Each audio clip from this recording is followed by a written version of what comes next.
ನಾವು ಯಾರನ್ನ ಪ್ರೀತಿಸ್ತೀವೋ ಅವರು ಆರಾಮವಾಗಿರ್ತಾರೆ, ಅವ್ರನ್ನ ಪ್ರೀತಿಸೋರು ನಾವು ಆರಾಮವಾಗಿರೋದಿಲ್ಲ.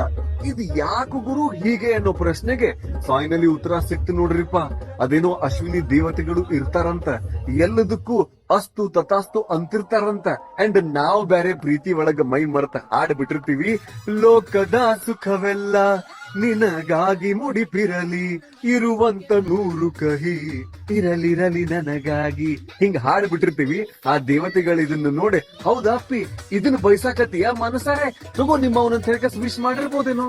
ಅದಕ್ಕ ನಮ್ಮ ಪಾರ್ಟ್ನರ್ ಲೋಕದ ಸುಖ ಎಲ್ಲ ಅನುಭವಿಸ್ತಿರ್ತಾರ. ಅಂಡ್ ನಾವ್ ಇರುಬರು 100 ಕಹಿಗಳನ್ನ ಇಟ್ಕೋಬಾರದ ಜಾಗದಾಗ ಇಟ್ಕೊಂಡ್ಬಿಟ್ಟಿರ್ತೀವಿ. ಸೊ ಇನ್ ಮ್ಯಾಗ ಹುಷಾರಾಗಿ ಹಾಡುಣ್ರಿ. ಲೋಕದ ಸುಖವೆಲ್ಲ ನಮಗಾಗಿ ಮುಡಿಪಿರಲಿ, ಇರುವಂತ 100 ಕಹಿ ಇರಲಿರಲಿ ದೂರಾಗಿ. ಶಾಣೆ ಆಗೋಣ, ಏನಂತೀರಿ?